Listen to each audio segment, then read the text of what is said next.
Hey everybody, welcome to the Bob's Burgers After Show here on AFTERBUZZ TV, Season 8, Episode 3, Teen Witch.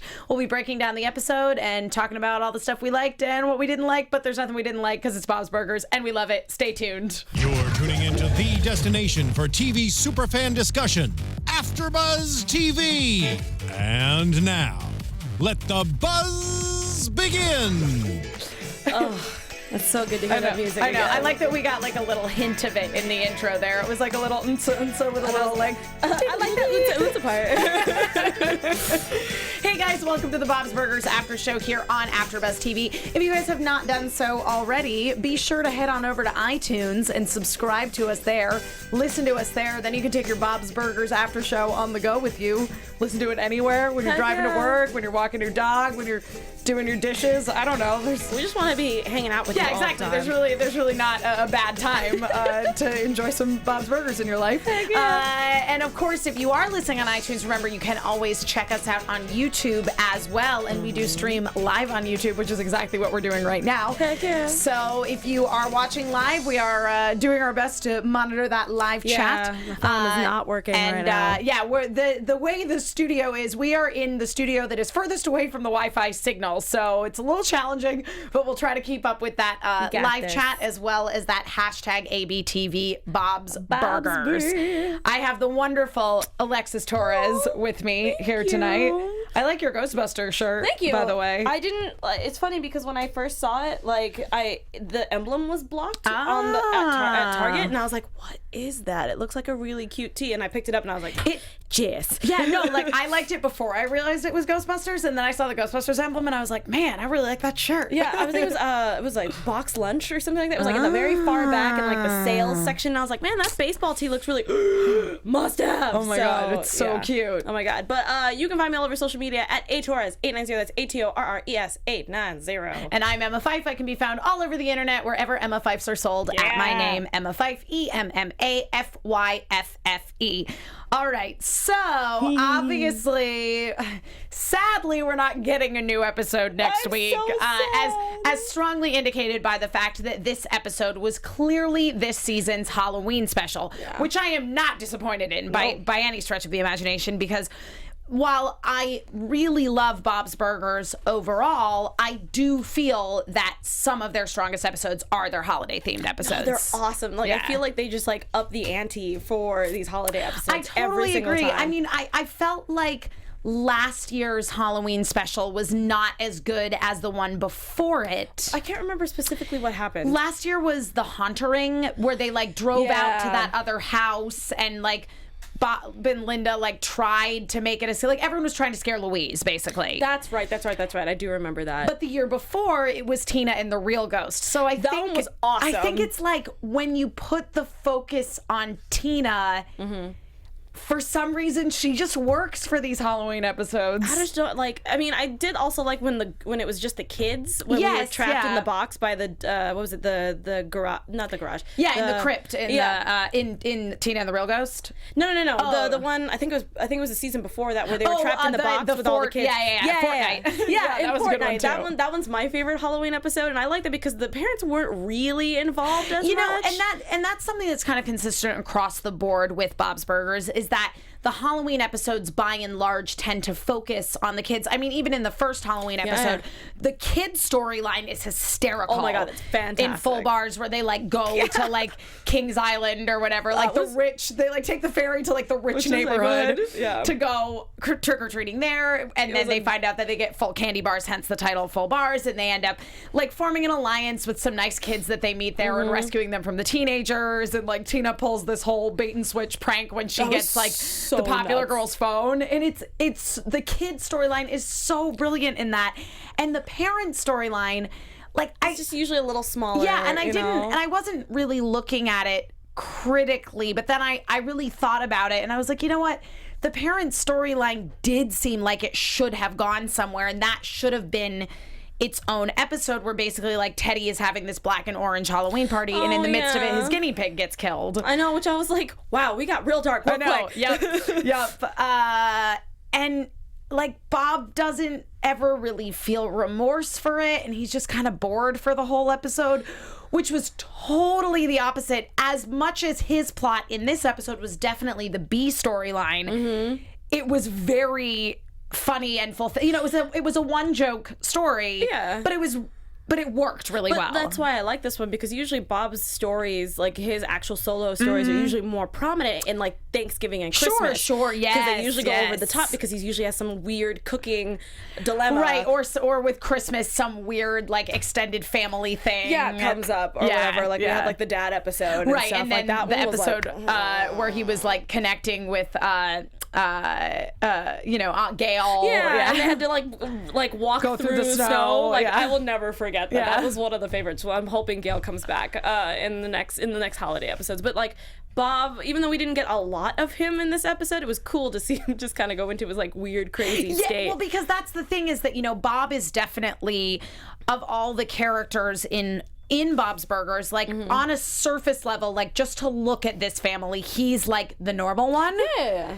But he's not at all. Like, he is just as weird and like has those really strong personality quirks that really are brought out by the things that he is passionate about. Yeah. And that is certainly something that we always see in the Thanksgiving episodes, because he's so obsessed with, like, the thing is that I like about Bob's Burgers is like he loves his job. Yeah. You know, like you have a main character who owns a restaurant, and it's not a fancy restaurant. No, it's just a diner. It's a burger shack. Exactly. But like he takes such pride in what he does. Yeah. And we see that to be the case here as well with the burger jack-o'-lanterns that he's making. And I love it because he's like, I used the stencil. And they're like, oh, okay, not quite as impressed But now. it doesn't matter, because I love that even though like he doesn't want to just like hand free it, like freehand a burger. He wants to make sure it looks good. Just like, I don't know any burger shack that's like a hole in the wall, like to a point where it's like, I use truffle oil and like stuff like that. Yeah. Like, you put so much hard work into your burgers. Like I brought last week, which when you were out, I brought the cookbook, and if you read through the ingredients, there is some stuff you're like, oh, I need to go to like a farmer's market for that. Yeah, you're like, oh, I gotta go to like Whole Foods. Yeah, or something like, I can't just go to Ralph's or something just to like grab it. I'm like, oh. Bob's Burgers is seeming a lot more like umami. No, like for real. Like I feel like it's just less like Tom's across the street. Hey man, Tom's Burgers is good, but if you want like a fully like there's so much crap in it that you're like, where the hell did you buy this? Like that's what it is. And I love that Bob's like, I'm a chef. Yeah. Okay, I'm not just some burger flipping, guy. Like I put hard work into my what was the burger of the day? It was murder under the bun. Murder under the bun.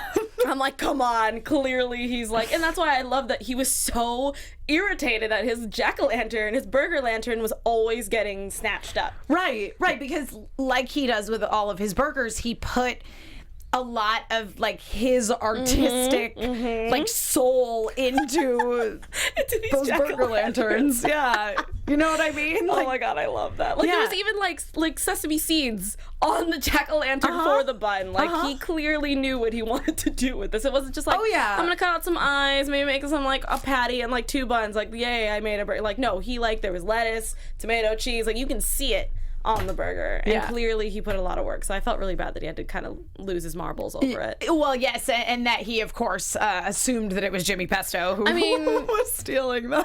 And I love it because he was like, he didn't even know what was going on, but he was like, yeah, totally. And you see him go into like full tilt crazy when he's like upstairs in the apartment and he sees Jimmy Pesto outside, and he's like, he's the one who's been stealing your burgers. And Linda's like, nope, he's just busting some tables. Yeah, I don't understand what you're seeing. It's like, no, it's definitely him. I was like, oh boy, this is gonna end badly. Yeah, I mean, it didn't end too badly. It just ended with a very interesting conversation about mental health, actually. Okay, can we talk about this? Yeah. Because I was like, wow, okay, because we don't usually get to see Pesto's right-hand man that often. He's usually just a hype man. That's like clearly that's what he did. But I love how he like stopped and was like, whoa, like, hey, like we're talking about mental illness. That's a real disease. And I was like, oh my god. I know. Yeah, because Jimmy basically is like, oh, he's gone full crazy now. Like, lock him up in an asylum. And and then the hype guy's like, yo, no, mental illness is not a joke, buddy. And he's like, I didn't mean it. Exactly. I didn't mean it like that. I mean, it was just a thing. And he's like, no, like it's a disease. And I was like, he's like, just go back inside.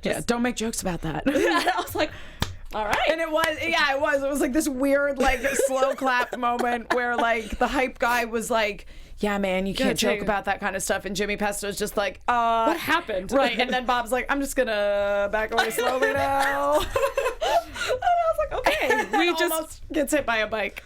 Yeah. And he's like, sorry, what is it? Watch out, ma'am, or something? On your right, or behind you, ma'am, or something like that. I'm not a ma'am. Close enough. I was like, biker, what's going on with you, buddy? Yeah, I know. Well, I thought too that could have been an opportunity, though I feel like you might have been crossing the storylines in a way that didn't necessarily serve them, since they did mention that Mr. Ambrose rides to school on a bike with a dog in the basket, like as a direct like Wizard of Oz reference. Oh, that would have been perfect. Yeah, if they had used him in that scene. I would have loved that. Yeah. That would have made me so happy. Yeah. But but of course the main sort of storyline here is that Tina naturally, it makes sense to me that she is a person who is really into. Oh yeah, costuming. Oh yeah, come on. In like loves Halloween like passionately. And specifically from the like getting into a character and into the spirit of things. Like I feel like she is the kind of person who would go to a Halloween event like a Halloween Horror Nights or a Not Scary Farm, and she would like take it all in a really intelligent sort of way. And she would talk to you about it the entire time. Yeah. And you're like, Tina, I think you're taking this too far. I think she would talk to all the people jumping out and scaring her. Like, hey, how did you? Is that latex? Like, what was your motivation behind that particular jump? And it's just like, or like the guys that like slide against the thing. He's like, do you exercise before that, or is that part of your application process? Right, do you have to like? Do you have to be like an expert in sliding on the ground? I just want to see a conversation between her and like the go-go dancers that they have at the front of the bar. She's just standing and staring at them like, hey, so do you guys buy your dresses already bloody, or do you do it yourself? I'm just asking for a friend. Yeah, absolutely. I would love that. So basically, Tina has come up with what she is positive is a brilliant costume idea that is going to win the costume contest. I thought it was going to win for sure. And what happens is Tammy overhears her idea and steals it.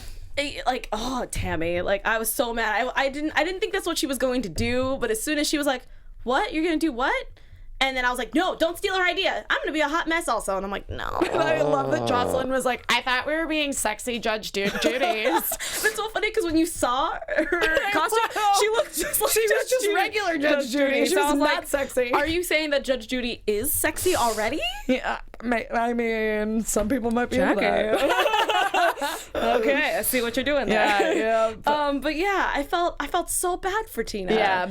That she just got her. And especially because I felt like, and not surprisingly, like Jocelyn's Tammy's hot mess costume was just Jocelyn had the amazing Judge Judy costume that literally was just Judge Judy. Well, Jackie was a major part of this episode. She was the evil crossing guard. That's why I'm thinking of. Okay, I was who am I messing that up with? No, but Tammy, she basically like steals Tina's idea to be a hot mess, and not surprisingly, her like hot mess costume is not that interesting. It really is, and she's literally just a girl in flames. Yeah, and I was like, that's not technically what a hot mess is. I think what Tina was saying was going to be executed way better. Yeah, I agree. Like, I feel like Tina would have been like garbage on fire. You know what I mean? It would have been hysterical. I would have been like, yeah, no, that's perfect. I'm down. It just would have been a lot more clever. Whereas it's interesting because I feel like Tina was going to be clever with it in the literal sense. Yeah, like how she was with her sandwich. Mess. Exactly, the sandwich. She was a witch in between two breads. Yeah. But what Tammy did was like a literal, like just what you see on TV hot mess. She looked like Kesha that was engulfed in flames. And I was like, okay, I understand that Kesha might be a hot mess to certain people, but like, I didn't think that was necessary. But whatever. Everybody has their own. Exactly. And I mean, and that was certainly intentional on the part of the writers and the animators to be like, here's Tammy stealing, because Tina. Like, what's so great about Tina as a character is that she is this incredibly, like, creative, just detail-oriented, imaginative, just very specific kind of person. And she just thinks differently than kind of, your average teenager, which Tammy is certainly, supposed to be. She's, she's kind of your pumpkin spice latte. No, like for real. Like straight up. Like she's still rocking the side ponytail with a scrunchie. Yeah. Yeah. Because it was cool, like, at one point in time. She's like, well, I'm going to be a trendsetter, and I'm going to use that still. Yeah. I'm like, Hashtag 1995. No, like, seriously, stop. I mean, I use scrunchies because I have big hair, but, like, I don't sit there and rock the side. Yeah, I can't. Scrunchie would not stay in my hair. It is very straight and short. Yeah, like, I don't know how she does it. But I just felt really bad for Tina. So basically, Tina's been wanting to win this costume contest for years. Her costumes were crazy. I know. Yeah, some of her past costumes, as far as I can tell, based on Tina being clever. The first one I would say is Zombo Peep. Yeah, that's what I was assuming, and I was like, God, she looks great. Yep. And I loved Captain Kangaroo too, where she was literally a kangaroo with a captain hat. I was like, this is the best. I couldn't tell what that last one was. I know, it looked like Prince, but also mixed with those guys that have like the white tigers magicians, and I was like, I don't know what you are. If anybody knows, please put it in the chat. Yeah, if you have a guess as to what Tina's last costume was in her string of losses, where they were like, Tina, just kidding. And it was like Trina Benson. Yeah, or something and I was like wow. Yep. But yeah, she was wearing like a white suit, and then she had like this big purple cape, and like it was so strange, and I just didn't know what it was. So if anybody knows, let me know. Yeah. We will monitor the chat furiously. Everybody in the chat is saying Tammy is a snorgasm queen. She's terrible. Yeah, no, I agree, guys. Like that's absolutely nuts. The thing about Tammy is that like she's like regular mean and just that's it. There's no layers. She's to not that. like even super malicious. She's not like Regina George, like no, not even mean close. girl Queen Bee. She's just kind of there. Yeah, she just thinks of like the most simplest ways to make your day a living hell, but that's like it. It doesn't really go any further than that. I also don't feel like with Tammy that like it's done necessarily intentionally all the time. It's just selfish. Yeah, that's exactly what her character is. She's not being like, oh, I'm gonna be mean because I feel like it. It's just like and like with her stealing Tina's costume idea, it wasn't like I'm stealing it to be malicious and I'm going to do better than you. It was just like, oh, that was a good idea. Now it's my idea. You know what I mean? Said Liberace question mark? Maybe, yeah. I don't know. But yeah, I didn't understand. Yeah, I feel like, she was just doing it because she's like, crap, I don't have an idea, but your idea sounds really good, so I'm just going to take it because I can. Right. And I'm like, Tammy, you're a piece of crap. Yeah. I don't know. But again, like, it's not really done intentionally to hurt Tina. It's just to like, I want that thing, so now it's mine. Because that's how Tammy's probably been all over her life. She's like, I want it. And I mean, we saw from her bat mitzvah that she gets whatever she wants. Yes, she does. So, I don't know. That's unfortunate. But so then, Tina basically has to go back to the drawing board, and she comes up with the idea of the sandwich. And she's like, all right, I'm going to go to the library to do some more research on witches and bread. And then we get Mr. Ambrose, where I'm like, oh no, I don't like where this is going. I like knew immediately. I was like, you usually don't say much, like you don't really say many words. As soon as he brought up like, oh, well, you can't really like be a witch because witches just look like everybody else. That's just what witches are. And I was like, oh, he's a witch. And I was like, please don't do. Oh, you're a witch. I mean, he never like specifically identified himself as being like Wiccan or being pagan, but that was certainly what was going on in this episode. Because he used the word coven, so I was like, you clearly have there's something. Apparently, Jackie also doesn't pay for pizza for the coven, so how dare you? She is the worst. And basically it's because of Jackie, the crossing guard. So Tina and Tammy have their interaction, and Tammy crosses the street to go submit the idea of hot mess before Tina does. Yeah. And the reason that Tina can't cross the street and beat her is because Jackie, the crossing guard, has stopped her there. So there is already from the get-go this kind of weird tension. Yeah, exactly. This sort of battle going on between Tina and Jackie. But it was so weird because I was like, why are you picking on Tina all of a sudden? I know. I was like, I understand that certain crossing guards, because I've met a sassy crossing guard, and I was like, what is your deal? Yeah. I'm like, Tina does this kind of stuff. She's like a hall monitor and like a really like goody two shoes kind of kid. Like, come on. But you're gonna let Tammy cross just because Tammy was just like, I'm gonna cross, and it was so. I mean, obviously it was for plot. Sure, but, like, of course. But I was like, Jackie, come on, girl. Like these are 13, 14-year-old girls. Yeah. Like I think I think it would have bothered me more as it simply being a plot device if it didn't come back later in the episode in a way, because it's like, so Tina basically gets like actual books on witchcraft out of the library. Oh boy. That Mr. Ambrose points her in the direction of, and she casts a spell. Like he recommends that she cast a spell to win the costume contest. And I thought it was so crazy because she casted every spell in this entire book. And I was like, I feel like that wasn't what you were supposed. It's not an instructional book. It's you're supposed to find the thing you're looking for and then just do that. Right, exactly. Well, that's what he said. He's like, this is not like he referred to it as some magazine. Oh, U.S. Weekly. Yeah, exactly. Us Weekly that you read from cover to cover. It's a reference book, and I was like, oh, Tina. Yeah. But basically, so when she's casting the spell, Jean and Louise find out that that's what's going on, so they make her cast spells for them too. Oh, the fish sticks. The fish sticks. But I loved Goth Tina. When she busted those doors down, wore the choker and a black shirt, I was like, I'm in love. I know. Like, I feel like I'm gonna need to like bust that costume out at some point during the Halloween season. Just like actual witch Tina Belcher. No, you have to do it. I think it's gonna be great. Yep. Like, I love how she just like puts her arm through Jimmy Pesto Jr.'s arm, and she's like, "You want to walk my ass to class?" I was like, "Yes." Oh my God, she's slaying my life. Because basically she casts these spells, and it was so Jean wants a spell so that there's going to be fish sticks for lunch again the next day. And he finds a fish stick in his locker. And then Louise wants to get out of her book report. And Miss LeBons gets summoned for jury duty, so she doesn't have to do her book report. And then at lunchtime, Jimmy and Zeke come over. And they're like, hey, Tina, what's up? And she's like, oh, where are you guys going to sit? They're like, well, we were hoping we could sit with you. And so then she's convinced that her magic is working. As soon as there's just like little examples, she's like, it's happening. I'm like, this could have been a coincidence, girl. I know. But I mean, and that was something that, they addressed too at the end of the episode where at the end of the costume contest, she's like, I don't even know if my spells were working. It might just have been that I was confident. Like, I know Gene always has fish sticks in his locker.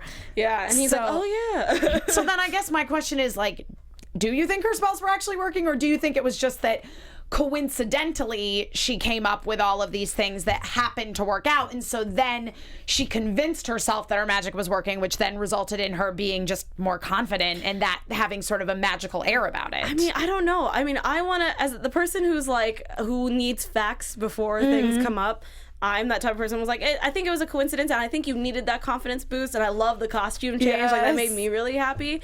But I mean, I also believe sometimes that there's just that one day and the universe is like, you know what? You've been working real hard, Tina. I'm just going to sprinkle in a little bit in your favor, and maybe it is a little bit of magic, and you really wanted it, and so here's all the good stuff. Like, I don't know. Like, it's hard to like really put into words like if it was magic or not, but I think it's just a coincidence. Yeah. And it just kind of, and because psychologically she's like, it's happening, it just like fully just boosted her confidence. I was like, yeah, I'm a witch now, and I'm cool, and now you need to walk my ass to class. Like, I can't get over how awesome she was, and Jimmy's like, okay. And just did it. And I love how Zeke's like, yeah, I liked it. I was all for it. I was like, yeah, well, because at the end when she's like, I don't know if I was even really doing magic. Jimmy Jr., maybe you were just like attracted to my new sassy attitude and my black choker. And he's like, yeah, exactly. And Zeke's like, I liked it. And I was like, Zeke, my man, I missed you in episodes, buddy. I know. I sort of like Zeke is one of those characters. Like, when he was first introduced, he was like, just kind of an annoying. Yeah, he was a ruffian. Yeah. But like, he's gotten some really kind of nice character development. No, like, anytime we have like an adventure with the kids and Zeke comes along, I'm always like, ugh. And then like by the end of the episode, I was like, I'm so glad Zeke was here. Yeah. Because he's just like a confidence boost for Jimmy Jr. Because he supports his dancing and supports like his like decisions. Yeah. And then anytime when Timon does something, he's never really making fun of her. Yeah, he's actually like a very good friend to Jimmy Jr. And like, and nice to Tina. I don't think I've actually seen him being mean, not specifically to anybody, except for that guy that Tina was making out with, the graffiti boy. Oh, yeah. Like, he was a little mean to him, mostly because he was like, hey, who are you, and why are you all up in Tina's business and stuff like that. Yeah, because again, like, he was being, he's very protective of Jimmy Jr. He is actually a very, very good friend to him. I want Zeke all the time in episodes because I think he's totally great. I like forgot how much I loved him, and then he showed up in this episode. And that's what he does. You don't he's not really in every episode every time, but sometimes he'll just pop out of nowhere, and I'm like, oh my god, you were the coolest person. Yeah. I mean, I would like to actually not to get too further into predictions, but I would like to see more of Zeke's background. I don't know if we've met his parents. I think we did in an episode. Okay, because I couldn't remember. Because I thought there was a point in time where they had to help Zeke out because something was happening within his family. I mean, the nature of Bob's Burgers being a sitcom, which it is, it just happens to be animated, is that and even more so, this is so in the vein of your really old school sitcoms where literally you can watch any episode and you get what's going on. Yeah, and you don't need context for anything. No. Even if Zeke was there and you've never seen this character before, you was like, oh, okay, that guy's a friend of Jimmy Pesto's. Cool. And again, it's one of those things where I think that it benefits from being animated in that regard. That it's okay, so we can draw this character Zeke, and your brain automatically goes, okay, I know what that character is. He's kind of the the redneck tough guy, redneck kid. But then he totally pulls out a surprise where it's I was super into your goth girl witch look. I mean, I don't think Tina will ever bring her standards from Jimmy Jr. down to Zeke. I know, but I feel Zeke deep down. Remember in that one episode last season where they went on that adventure? Yes. And she had a moment where she was like, maybe Zeke is meant to love. And I was like, is this happening? Am I gonna get my Zeke Tina ship? Yeah. But when they went to go see the goat with two butts. Yes, it was adorable, and it looked like Zeke. I feel like Zeke might have a tiny crush on Tina, but it's not enough for him to be let's go on a date. Yeah, let's try that. Or alternatively, I would love to see them just be really good bros. I would like to see. I mean, I remember one time. I love how she says his name because she hates that he gets to spend all this time with Jimmy Jr. Yeah. So every time she's like, "Hi, Jimmy Jr." Zeke. But I would love for it to be we've had episodes where they've had to hang out together at one point. But I would like to see an actual full from the time the episode starts to the time the episode ends of just the two of them together. Jimmy Jr. is sick or something, and Zeke's like, "I have plans," and Tina's like, well, "I guess I can hang out with you because I also had plans with Jimmy Jr. Let's go have a day at a carnival," and then they again they don't fall in love, but there's a weird spark. Yeah, there's an understanding, and I think some of it is a mutual sort of love for Jimmy Jr. Yeah, and I like that they can get past whatever weird distant thing that they have between them to just be there for Jimmy Jr. Yeah, there's not a lot of fighting between Tina and Zeke at all. Yeah, except for that one episode where there was we were in the freezer and they had to do that ice rink fight. That was weird. Yeah, that was weird for everybody. I felt. I mean, it was cool, but it was kind of what's happening? What's happening? Yep. But I would like to see more Zeke Tina adventures. As I say, even just as friends, I'd be super into it. They don't have to be dating. I just want to see them just be buddy together. Yeah, I think it'd be fun. I did think it was hilarious though when Tina went to go cast the love spell on Jimmy Jr. and she just opens her drawer and is like, "What thing of Jimmy Jr. shall I get?" She's one of his gym socks. And then she had marshmallows that she took, wet marshmallows that she took from Jimmy Jr.'s hot cocoa. Yep. Mm-hmm. I was like, how many times have you been able to be that close to get to his hot cocoa where you're like, yoink, yoink, yoink, and then run away? Yes. Someone said Xena. Yep. In there, and I think it's adorable. Yes, and I see. Thank you. We meet Zeke's parent. I thought we met them. Yeah. Okay. In the episode where the kids are escaping the factory, but they only appeared for a moment. Yeah. Okay, that makes sense. Yeah. We haven't had a full episode with them. He said he had a story for their wedding day when Tina gave him the school mascot. And he did poop all over the school for Tina. Yes, he did. Yeah. That's right. I do remember that. Oh, man, the Phantom Pooper. I forgot about that episode. Oh, that's such a funny episode. I love that episode. I totally forgot about that. Yeah. Oh, man. That's so funny. Yeah, that's what I'm saying. There's some serious, Tina-Zeke solidarity. Oh, man. That's awesome. I need to rewatch that episode. Who would have thought, though, that, Zeke literally had, 2 lines in this whole episode. And I was like, and we just been talking about him for the entire 10 minutes. It's fine. It's fine. Anyway. So all is going pretty well with Tina until she decides to get real sassy. Well, because she's on a roll right now. So how dare Jackie sit there and be like, "We're gonna take our sweet time," and she's like, "There's a full Wayne moon that's coming," or something like that. Yeah, because she's trying to go cast more spells. Yeah, because the moon is waxing or waning or whatever it was. Whatever the ideal conditions are for her to cast spells, it's happening right now. Lord of mercy. And and she said something really sassy. I can't remember what it was. It was I thought this was a crossing only, but not a wait all day or something crossing. It was something really awesome. And Jackie was like, "Excuse me?" And I was like, "Girl, you're a grown ass woman. Can we just can we just get past this? It's just a kid. Like I've seen middle schoolers like talk back to crosswalk people. I've seen it, and it's not fair. I've seen middle schoolers talk back to everybody. No, like for real. And you're just like, okay, what's happening here? Like, right. And again, it's like with Tina, this is like a first offense. You know what I mean? Like, you know that Tina doesn't usually give you flack. It's just today. Yeah. But she went full on. She took her beret. She took her beret. Yep. She's like, I need your beret. And it was just like, snatched it. I mean, I agree with Jean though. Her bangs look great without it. But like at the same time, I was like, all right.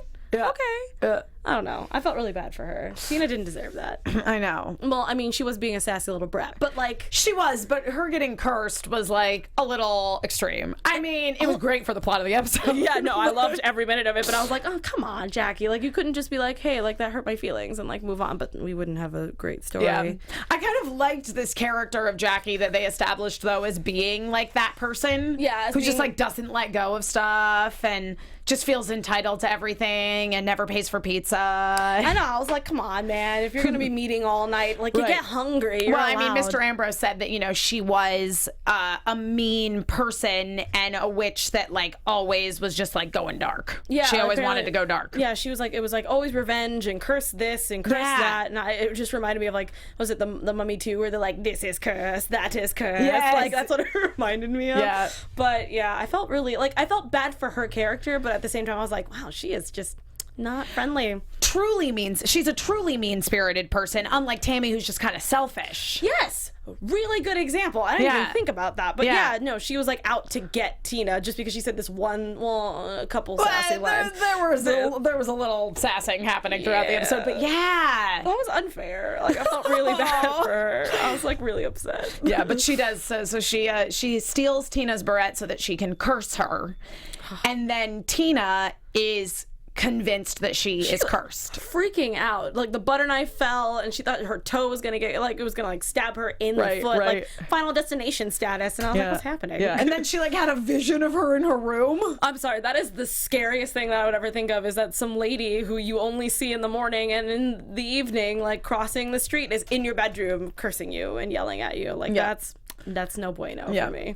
So then basically in the costume contest, Tina has cast a spell to make herself win, but she's convinced that the curse is going to kill her at the costume contest. And I was like, I don't think Jackie hates you that much that she wanted to kill a child. But I mean, again, that's getting in your own head. So I felt really bad for her at that point in time. Right. Too. And again, so it's like, I think you see like the two sides of Tina being in her head about stuff here. It's like she gets it in her head that her spells are working, and so that makes her become like really confident and sassy. But then because she is so tapped into this idea that magic is real, she then really believes that she is cursed. But I also don't blame her, because the way that she's like walking down the catwalk with the two slices, you can't see much. She could have fallen. No, it's true. It's true. Oh, and this is the thing that I loved too in Tina and the Real Ghost, is that like you see like the support of her siblings.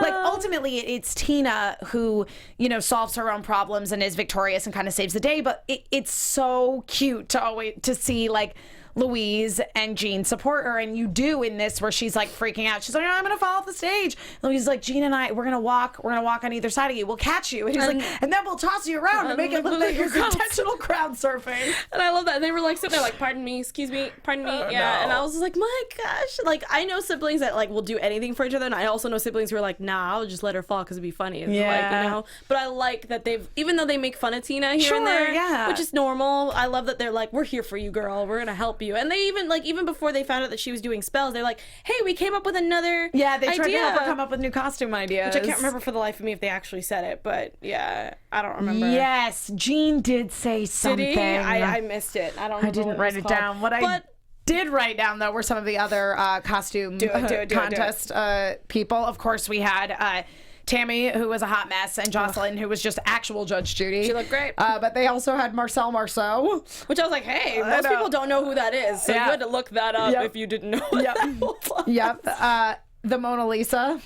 I love that he was just a cutout. Yep. It was literally just like a portrait of the Mona Lisa with his face. Like, and Mr. Fraud's description, too, of like, oh, it's so mysterious, kind of. And I was like, wow, you do not care, Mr. Frond. Yeah, I did love Louise got disqualified from the costume contest. But I love that she still had her hat underneath the wig. Yep. I was like, you couldn't take that off and then like put it on top, whatever. Yeah, because in a previous year, she had gone as Mr. Frond. So. And I love how he's like, no. I'm like, imitation, like, that's like the best kind of flattery, buddy. Yeah, like, totally. you don't know that? Totally. Yes. Dalton in the chat says, anyone else really wanted to see Tina crowd surf? I did. I was really hoping that was going to happen. That could have been the ending where it's like, no, Tina's great. But it would ultimately, like, that could have been a fun way for it to end too, where like she did fall, but everybody passed her around. It was like, we love Tina. I was sad she didn't actually win the costume contest. I was really hoping she would, but as soon as Mr. Frond said, oh, how original, a hot mess, I was like, you can get out of here, Mr. Frond. Yep. And I love when Tina was like making her speech being like, I don't know if magic is real, but maybe I just got a sassy attitude because I gained some confidence. And I love how Mr. Frond's like, what are you talking about? What are you doing, Tina? Jocelyn backstage being like, were we supposed to prepare a speech? Yeah, I don't know. And I love how Jackie's just like sitting there. I know. Staring at her. And I was like, what were you trying to do? Well, and then again, that like brings up the question of like, did she actually curse Tina? Because Mr. Ambrose straight up says that she is also a witch and was in a coven with him. So I just hope it wasn't a cult, because that would be really scary. Yikes. Can you imagine? Yikes. And they just thought they believed it. Oh my god. But no, I'm hoping that she was actually cursed, and it would just be kind of cool to have like two witches. And I love how she's like, how many witches are there in this school? They're everywhere. I told you that. I thought you were being dramatic. I was doing both. Well, then you're not really dramatic, because if you meant it, and whatever. It was just really adorable watching that. And I love that Mr. Ambrose also was like, I don't know what she's talking about. Shh, shut up. Like, you're not supposed to tell anybody. Yep. Maybe, I don't know. Yeah. So sadly, but though Tina comes to terms with the fact that maybe she wasn't actually doing magic, but that good stuff did come out of her believing that she had magical powers. Mm-hmm. She does not win the costume contest, but it's okay. Yeah. Marcel, who was it? I think it was I don't remember now. I thought it was. Was it Marcel? I think it was Marcel. Yeah. Okay. I don't know, because I remember him like bowing or something, and he didn't like say words. So I mean, that might be. I don't know. I remember her congratulating him. Yeah. I don't remember. But let us know in the chat. But yeah, so they go home, and that is when Bob discovers that. Actually, Mr. Fischoeder is the one who's been stealing his. I would have never guessed. Jack-o'-lanterns. Did you no, guess that? I had no idea. I was not expecting I did have a moment. I was kind of like, where? I was like, I don't think Jimmy Pesto was stealing. I never thought it was Jimmy. But I was like, who? I thought it was the guy who what are those rollerblades? And he's always in a Speedo. I thought he was just picking up lanterns and like moving them somewhere, or like he like had a weird like pumpkin, not fetish, but you know what I mean. Like he really loved jack-o'-lanterns, even though technically that's what Fischoeder was totally into. That was really basically what he was doing. Yeah, but I didn't think it was him. So Mr. Fischoeder basically has been stealing Bob's burger lanterns. So funny. To create this like jack-o'-lantern garden called Jack-o'-land. Oh my god. I was like, all right, that's fine. Yeah. I guess. I mean, it was, but the thing is like they get there and Linda's like, I mean, this is kind of great. I mean, I guess he wanted to make money with people just, I mean, like, I've seen places that are like, look at my house, it's like covered in jack-o'-lanterns. Mm-hmm. It's like really cool looking, but it's like, there's other decorations involved, not just giant amounts. I kind of loved that it was all just really? Like I legitimately thought it was pretty cool. No, I think I loved the house. I think it looked really cool. I just felt really bad that he thought they were free. Yeah, because I'm like, those kids probably put in a lot of work on their jack-o'-lanterns, and he just took them. I know. He's like, just like those free, like those bicycles, and I love how Bob's like, that's not. Like, no, it was like a funny, very specific detail that Mr. Fischoeder just thought that anything people left outside their houses was free. I mean, technically, he's not wrong, because some people do leave stuff like couches, TVs, like they're like, hey, I don't need this. Please take this, and I'm like, why bikes and jack-o'-lanterns? Like it's so strange. It was super fun. Yeah, and like Teddy's like in on it. And I was like, how did you? If you knew, you're the one who's been delivering bikes to Mr. Fischoeder, and you've been seeing all these jack-o'-lanterns, you couldn't put two and two together. Yeah. It is Teddy. That's true, but I was like, this is crazy. I mean, I loved it. I agreed with Linda, where she was like, oh my god, it's beautiful, and like they belong here, like it's great. And I was like, yeah, but I also think that Mr. Fischoeder's been stealing from people. Yeah, I mean, he has been 100%. Yeah. Oh my god, I don't even know.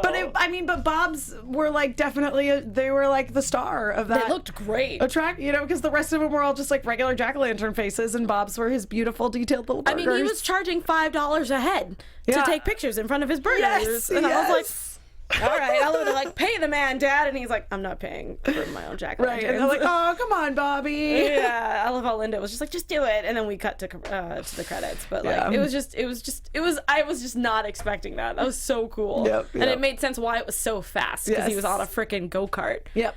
Oh, that was nuts. I love this episode. Yeah, I did too. Yeah, this was a fantastic Halloween special. I'm a real sucker for any sort of like witch stories. Oh, so good. You know, it dates back to like being a kid and loving like Hocus Pocus and The Craft. Oh and, god, yeah, no, it was great, and especially since I haven't watched Hocus Pocus yet this year. That was just like that was my pushing point. I'm like, I gotta watch it. Now. I need some witches in my life. Yeah, I love it.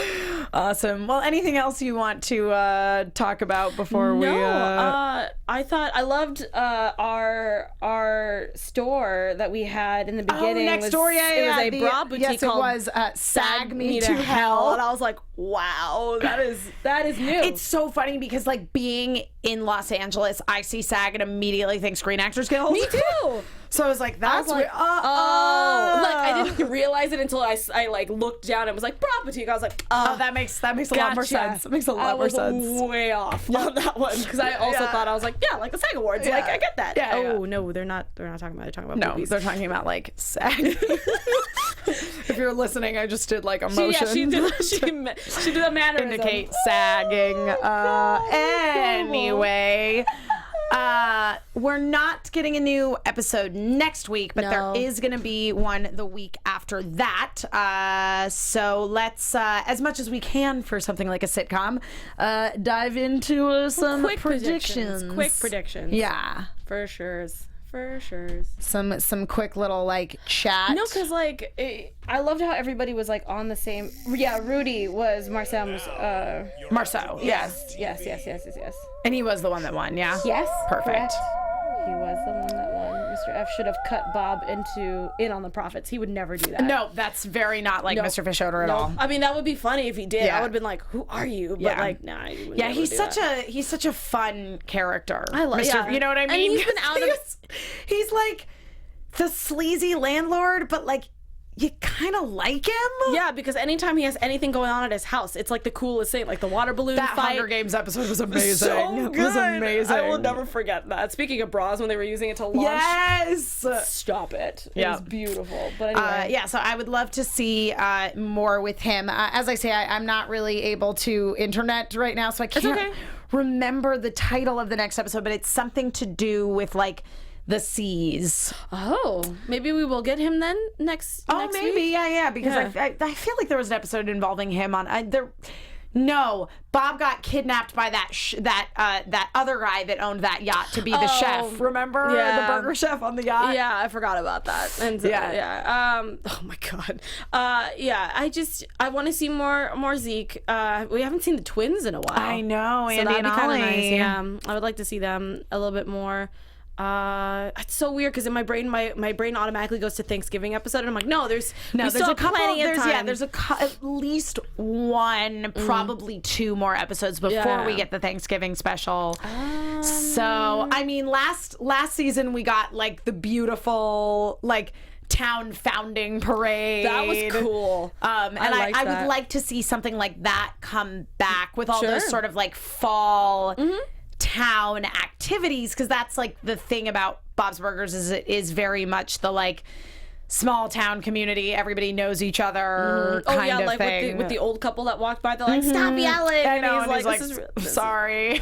Oh gosh. And then he's like, someone stole my pumpkin. TMI. And I was like, oh my god. Yes. Yeah, I would like to see another like town meeting of like something that's going on in the town that they're like, we need to get rid of it or something like that. Yeah, I would like to see an episode like that where it's like the town all like bands together to put a stop to something that they as a community object to. Yeah, no, I like that. I like that. Yeah, I think that's a good. I totally am gonna jump on that bandwagon. I also, again, I'm gonna keep saying it until it happens. It probably won't happen to the holiday, like the actual holiday episodes with Thanksgiving or Christmas. I need Gail.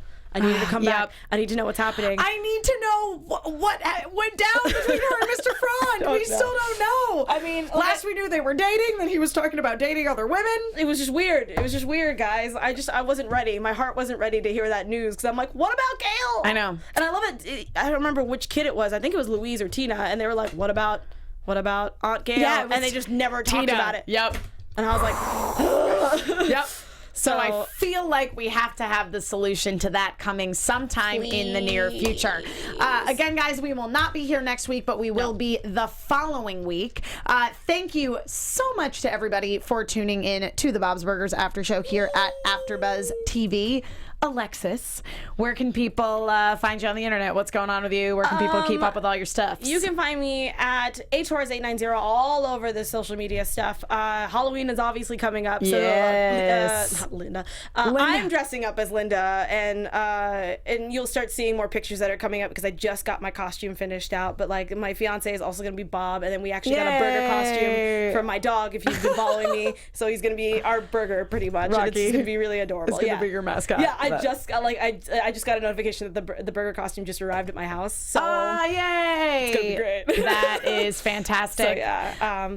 Yes, and I'm Emma Fyffe. I can be found all over the internet at my name, which is Emma Fyffe, EMMAFYFFE. That is all F's for those of you who are listening.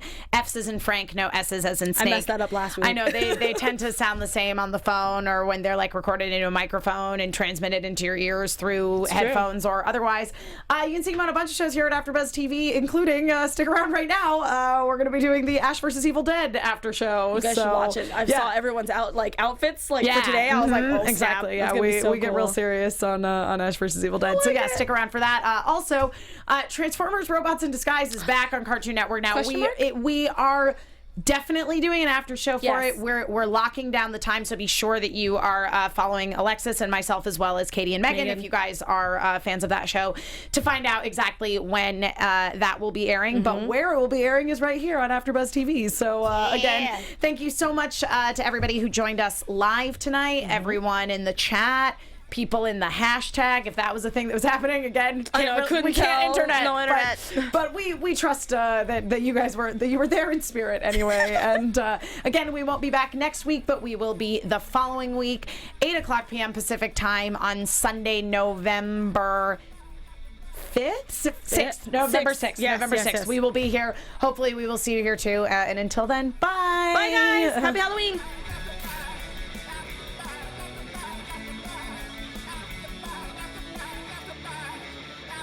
From executive producers Maria Menounos, Kevin Undergaro, Phil Svitek, and the entire AfterBuzz TV staff, we would like to thank you for listening to the AfterBuzz TV network. To watch or listen to other after shows and post comments or questions, be sure to visit AfterBuzzTV.com. I'm Sir Richard Wentworth, and this has been a presentation of AfterBuzz TV. See you later. The views expressed herein are those of the hosts only and do not necessarily reflect the views of AfterBuzz TV or its owners or principals.